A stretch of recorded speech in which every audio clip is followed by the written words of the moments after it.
The 15-year-old foster kid that Gavin Parker had taken in had only one possession, a worn photograph of his birth mother.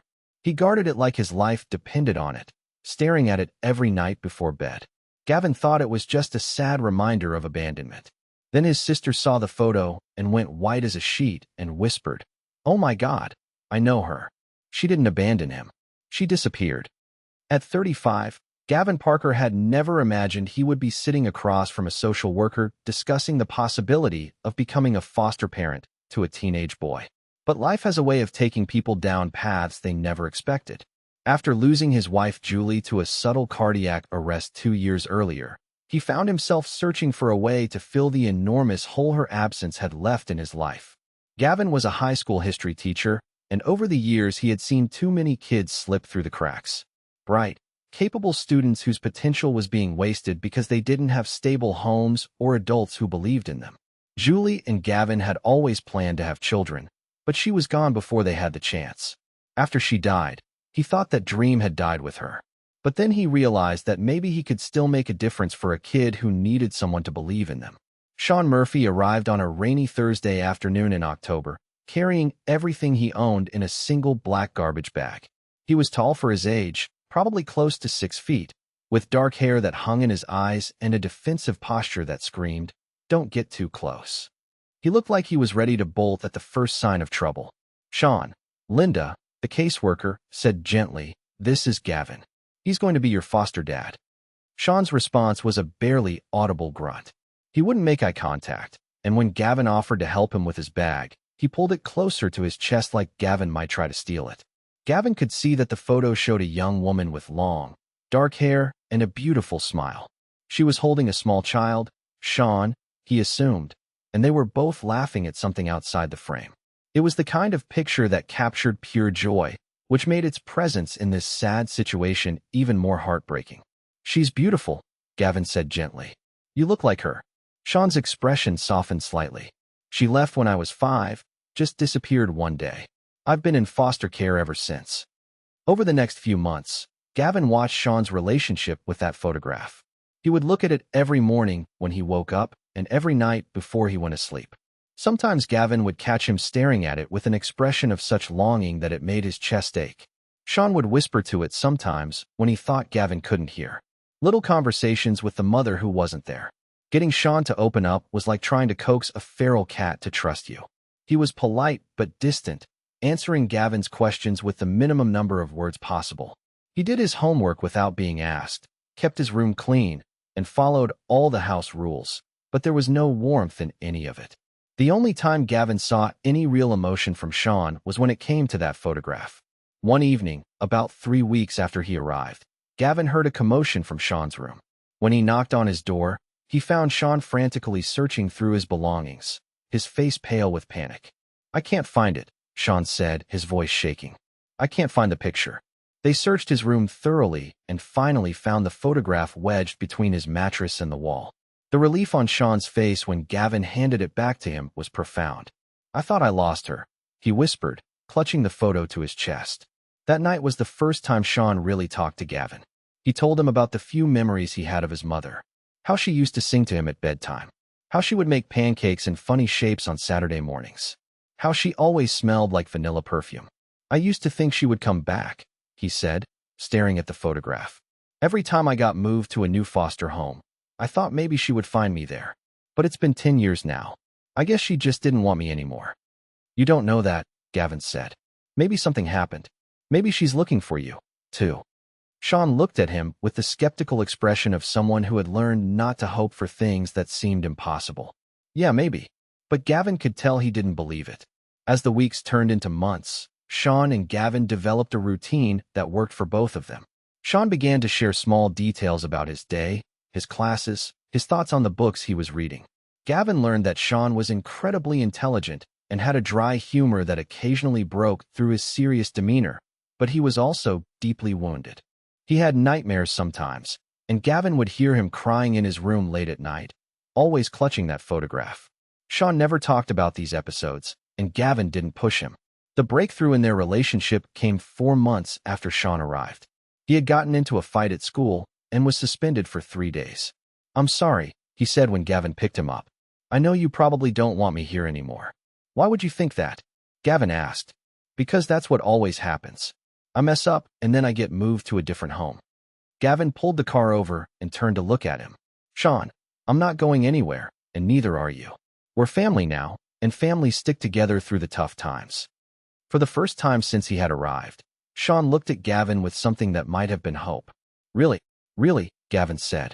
And if you want to stay, if this feels like home to you, then we can make it permanent. You mean like adoption? I mean exactly like adoption, Gavin said. For a moment, Sean's carefully constructed emotional walls crumbled completely. I'd want that, he said quietly. I'd want that a lot. It was around this time that Gavin's sister Barbara came to visit.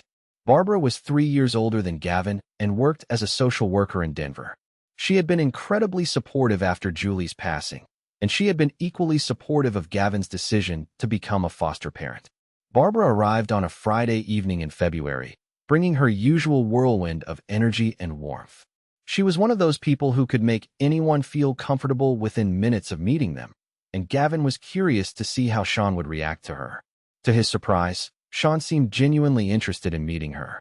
Over dinner, Barbara regaled them with stories from her work and her travels, and Sean listened with genuine interest. He even volunteered some stories of his own. It was the most animated Gavin had ever seen him. After dinner, they moved to the living room and Sean excused himself to go upstairs and work on a history project. Barbara and Gavin settled in with coffee to catch up. He's wonderful, Gavin, Barbara said. I can see why you've fallen in love with him. He's got such an old soul, but there's still so much hurt there. He's been through a lot, Gavin said. But he's starting to trust me, starting to believe that this might be permanent. What about his birth family? Barbara asked. Has there been any contact? His father was never in the picture, Gavin said, and his mother disappeared when he was 5. He has this photograph of her that he treasures, but there's been no contact since she left. That's so sad, Barbara said. I can't imagine what would make a mother just abandon her child like that. Can I see the photo? Barbara asked. I'm curious what she looks like. Gavin went upstairs and knocked on Sean's door. He was sitting at his desk working on his project with the photograph propped up next to him as a study companion. Barbara was wondering if she could see the picture of your mom. Would that be okay? Sean looked protective for a moment, then nodded. Yeah, I guess that's okay. He handed Gavin the photograph carefully, and Gavin carried it downstairs to where Barbara was waiting. Here she is, Gavin said, handing Barbara the worn picture. Sean's mom. Barbara took the photograph and looked at it casually at first, then more intently. Gavin watched as her expression changed from mild curiosity to confusion to something that looked like shock. The color drained from her face completely. Her hands started trembling as she stared at the photograph. Oh my God, Gavin, she whispered, her voice barely audible. Oh my God, Gavin. What? Gavin asked, alarmed by her reaction. What is it? Barbara looked up at him with wide, frightened eyes. I know her, she said, her voice shaking. This is Lisa. Lisa Brennan. She was my best friend in college for 4 years. We were inseparable. This is definitely her. The words hit Gavin like a physical blow. What do you mean you know her? I mean I know her, Barbara said, still staring at the photograph in disbelief. We were roommates at Colorado State for 4 years. We were inseparable. This is definitely her. Gavin felt like the world had tilted off its axis. But that's impossible. This picture is 10 years old. Sean's mother abandoned him. She didn't abandon anyone, Gavin. Lisa didn't abandon anyone. She disappeared 10 years ago. She had a complete mental breakdown and just disappeared. I've been looking for her ever since. The silence that followed was deafening.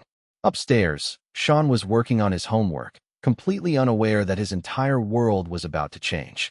Tell me everything, Gavin said, his voice barely above a whisper. Barbara set the photograph down on the coffee table with shaking hands. Lisa was brilliant, she began. She was studying psychology, wanted to help kids with trauma. She was funny, kind, incredibly smart, but she also struggled with depression, anxiety. It got worse in our senior year. What happened after graduation? She moved back home to take care of her sick mother. We stayed in touch for a while, but then her texts became strange, paranoid. She was convinced people were following her, that her phone was tapped. I was worried, but I was starting my master's program, and I didn't realize how bad things had gotten. Barbara paused, wiping tears from her eyes. The last time I heard from her was 10 years ago. She called me in the middle of the night, crying, saying she had done something terrible and that she had to disappear. She said people were after her, that she wasn't safe. I tried to calm her down, tried to get her to tell me where she was, but she just kept saying she was sorry and that she loved me. And then nothing. She hung up and I never heard from her again. I filed a missing person report, hired a private investigator, searched everywhere I could think of. It was like she had vanished into thin air. Gavin stared at the photograph, trying to process what Barbara was telling him. But Sean? If she disappeared 10 years ago, and Sean was 5 when she left, the timeline matches, Barbara said quietly. Gavin, I think Lisa had a complete psychotic break. She probably didn't abandon Sean on purpose. She probably thought she was protecting him from whatever she believed was threatening her. The implications of this revelation were staggering. Sean had spent 10 years believing his mother had abandoned him because she didn't want him, when in reality, she had been suffering from severe mental illness. We have to find her, Gavin said. I've been trying to find her for 10 years. But now we have something I didn't have before. We have Sean. We have proof that she was here in this area 10 years ago. That's a starting point. What do we tell Sean? Barbara looked toward the stairs where they could hear the faint sound of Sean moving around in his room. We tell him the truth, she said. We tell him that his mother didn't abandon him. We tell him that she was sick and that she's probably still out there somewhere needing help. What if we can't find her? What if she's? We'll cross that bridge when we come to it, Barbara said firmly. But Sean deserves to know the truth about what happened. He deserves to know that his mother loved him. That night, after Barbara had gone to bed in the guest room, Gavin sat in his kitchen staring at that worn photograph and thinking about the boy upstairs who had been carrying a burden of abandonment that wasn't even real. He thought about all the nights he had heard him crying, all the times he had seen him staring at that picture with such longing, believing that his mother had chosen to leave him. The next morning, Gavin made the decision to tell Sean what they had discovered. He found him in the kitchen eating cereal and reading a book for English class. Sean, I need to talk to you about something important. He looked up from his book, immediately alert to the serious tone in Gavin's voice. What's wrong? Am I in trouble? No, you're not in trouble. It's about your mother. About the photograph. Sean's entire body went rigid. What about it? Barbara recognized her. Gavin said gently. Your mother. She knew her in college. Sean stared at him for a long moment, as if he couldn't quite process what Gavin was saying. She knew my mom? Yes. And Sean, there's something you need to know. Your mother didn't abandon you. She disappeared because she was very sick. She had a mental illness that made her believe she was in danger. Gavin watched as a dozen different emotions crossed Sean's face. Confusion, hope, disbelief, anger. You're lying, he said finally. She left me. She didn't want me anymore. That's not true, Gavin said firmly. Barbara told me about your mother. She was kind, intelligent, and she loved helping children. She would never have left you unless she thought she had to protect you. Sean was crying now, tears streaming down his face. But she's been gone for 10 years. If she didn't want to leave me, why hasn't she come back? Because she's still sick, Gavin said gently. And she probably doesn't know how to find you. But Sean, we're going to look for her. Barbara and I, we're going to do everything we can to find your mother. What if she doesn't remember me? Sean whispered as they looked through some old records Barbara had found. She'll remember you, Gavin said. Mothers don't forget their children, even when they're sick. What if she's different? What if the sickness changed her? Then we'll love her anyway, and we'll help her get the treatment she needs. The breakthrough came 5 weeks into their search. Barbara had been working with a social worker friend who specialized in tracking missing persons with mental illness. They had found a woman named Lisa Brennan who had been living in a supervised group home for women with chronic mental illness about 3 hours away in a small town called Cedar Falls. She's been there for 2 years, Barbara told Gavin over the phone, her voice shaking with excitement and nervousness. The description matches in Gavin. She's been asking about a little boy named Sean. The staff thought it was a delusion, but now we know it wasn't. That evening, Gavin sat Sean down to tell him what they had found. He listened in complete silence as Gavin explained about the group home, about his mother asking about him, about the possibility that they had actually found her. She's been looking for me too? He asked, his voice barely above a whisper. It sounds like it, Gavin said. Sean, we need to be prepared. Your mother has been very sick for a long time. She might not be the same person you remember from when you were 5. I don't care, Sean said fiercely. I just want to see her. I want to know she's okay. Barbara and Gavin spent the next week making arrangements. They spoke with the director of the group home, a kind woman named Dr. Patricia Wells, who explained Lisa's condition and what they could expect. Lisa has been diagnosed with severe postpartum depression that evolved into psychotic episodes, Dr. Wells explained during their phone conversation. She's been stable on medication for the past year, but she still experiences some paranoid episodes. She talks about her son constantly, but we weren't sure if he was real or part of her delusions. He's real, Gavin said. And he's been looking for her, too. This is incredible, Dr. Wells said. Lisa is going to be over the moon, but we need to be very careful about how we handle this reunion. Too much excitement or stress could trigger an episode. They arranged to visit on a Saturday morning. The drive to Cedar Falls was the longest 3 hours of Gavin's life. Sean sat in the passenger seat, clutching that worn photograph, alternating between excitement and terror. What if she doesn't recognize me? He asked for the 100th time. She'll recognize you, Barbara said from the back seat. You look just like her. The Willowbrook group home was a modest, well-maintained building surrounded by gardens. Dr. Wells met them in the parking lot, a woman in her 50s with kind eyes and a gentle manner. Before we go in, I want you to understand that Lisa has good days and bad days. Today is a good day, which is why we scheduled the visit. But she might seem different from what you remember, Sean. The medication helps with her symptoms, but it also affects her personality somewhat. Sean nodded, though Gavin could see his hands shaking. She's in the common room, Dr. Wells continued. I've told her that some people are here to see her, but I haven't told her who. I thought it would be better if you could introduce yourselves. They followed Dr. Wells through the front door and down a hallway lined with cheerful artwork. The common room was bright and airy with comfortable furniture and large windows that looked out onto the gardens. And there, sitting in a chair by the window, was the woman from Sean's photograph. She was older, of course, and thinner than in the picture. Her dark hair was shorter and streaked with gray, and there was a fragility about her that spoke of years of struggle.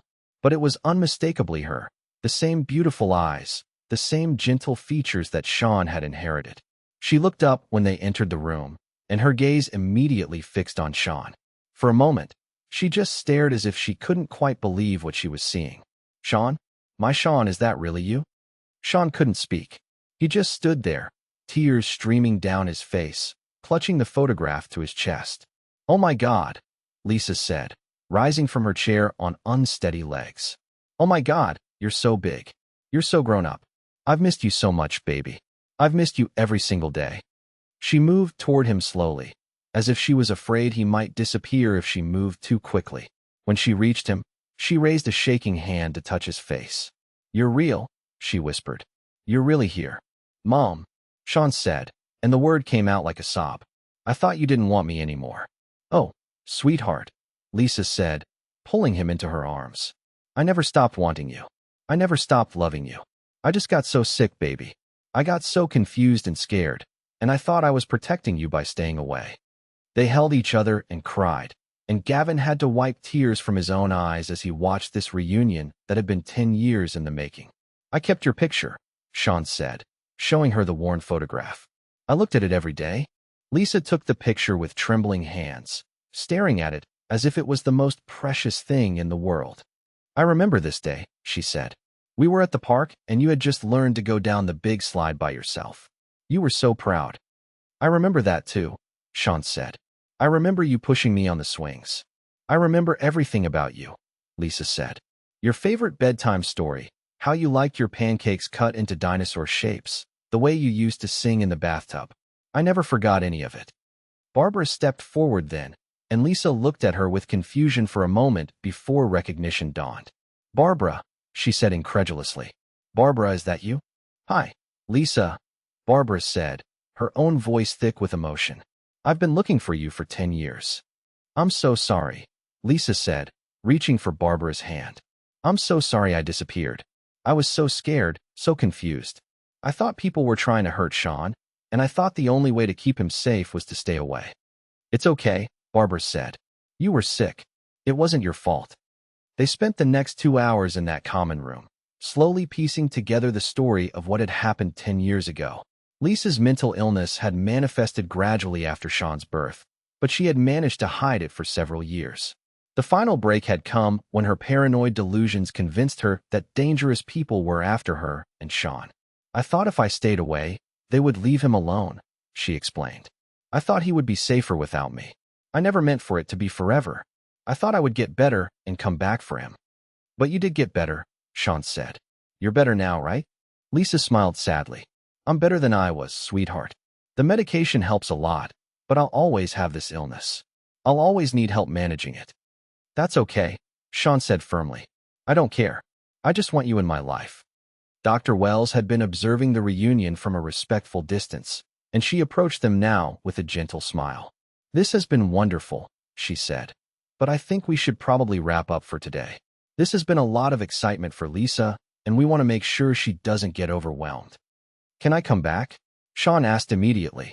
"Can I visit again?" "Of course you can," Dr. Wells said. "We'll work out a regular visiting schedule." "And Lisa, how do you feel about that?" "I would love that more than anything," Lisa said, taking Sean's hands in hers. "But Sean, I want you to understand something. I can't be your mom the way I used to be. I can't take care of you or give you a home. I'm still learning how to take care of myself." "I know," Sean said. "I have Gavin now. He's going to adopt me, but I still want you to be my mom, too. I want both of you." Lisa looked at Gavin for the first time since they had arrived, and he could see the gratitude in her eyes. "Thank you," she said simply. "Thank you for taking care of my boy. Thank you for raising such an incredible kid," Gavin replied. As they prepared to leave, Lisa hugged Sean one more time. "I love you, Sean," she said. "I never stopped loving you. Not for one single day." "I love you too, Mom," Sean said. "And I'm going to keep visiting you. We're going to be a family again. Just a different kind of family." The drive home was quiet, but it was a peaceful quiet rather than the tense silence of the morning. Sean stared out the window, processing everything that had happened. "She's different," he said finally. "Yes, she is," Gavin said. "How do you feel about that?" "Sad," he said honestly, "but also relieved. I spent so many years thinking she left because I wasn't good enough, because she didn't love me. Now I know that's not true." "It was never true," Barbara said from the back seat. "Your mother loves you more than anything in the world. She always has." Over the following months, they established a routine of visiting Lisa every other weekend. Sean would tell her about school, about his friends, about his life with Gavin. Lisa would share stories from her own childhood, teach him card games, and slowly, carefully, they rebuilt their relationship. It wasn't the mother-son relationship that either of them had lost 10 years ago. Lisa couldn't be the primary parent Sean needed, and Sean had to accept that his mother would always struggle with her illness. But it was something beautiful in its own way. A connection based on love and acceptance rather than obligation or expectation. 6 months after their first visit to Cedar Falls, Gavin officially adopted Sean. Lisa was there for the court hearing, having been granted permission to leave the group home for the day. She sat in the front row, crying happy tears as the judge made their family legal. "I'm so proud of you both," she told them afterwards. "Sean, you have found yourself an amazing father. And Gavin, thank you for giving my son the life I couldn't give him. We're all family now. All of us. You, me, Sean, Barbara, we're going to take care of each other." A year later, Lisa had progressed enough in her treatment to move into a supervised apartment program. She couldn't live independently, but she had more freedom and privacy. Sean helped her decorate her new place, and she kept that worn photograph of the two of them on her nightstand, just like Sean had done for so many years. "You know what's funny?" Sean said to Gavin one evening as they drove home from one of their visits. "I used to think that photograph was all I had left of her, but it turns out it was just the beginning." "What do you mean?" Gavin asked. "I mean, I spent so many years staring at that picture, trying to remember what it felt like to be loved by her. But now I know. Now I get to feel it again every time I see her." As this story concludes, Sean is 17 years old and thriving. He's an honor student, he's made friends, and he's even started dating a girl from his chemistry class. He still visits his mother regularly, and their relationship continues to grow and evolve. Lisa will always struggle with her mental illness, and there are still difficult days when her symptoms flare up, but she's surrounded by people who love her and understand her condition.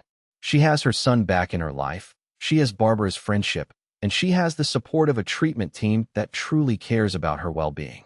Barbara often says that finding Lisa was like solving a puzzle that had been missing pieces for 10 years. But it was more than that. It was about understanding that families come in all shapes and sizes, and that love can survive even the most devastating circumstances. Sean's story began with abandonment and loss, but it became a story about connection and healing. He learned that his mother's disappearance wasn't about him not being worthy of love. It was about illness, fear, and a mother's misguided attempt to protect her child. And Gavin learned that sometimes the most broken families can become the strongest ones because they're built on choice rather than obligation, on understanding rather than expectation, and on the radical belief that everyone deserves to be loved and to belong somewhere. The worn photograph that Sean treasured for so many years still sits on his nightstand, but now it's surrounded by new pictures. Photos of their family dinners, of Lisa's birthday parties, of graduations and holidays, and ordinary moments that have become extraordinary because they're sharing them together. They didn't just find Sean's missing mother, they found each other. And in doing so, they created something beautiful from something that had been broken for far too long.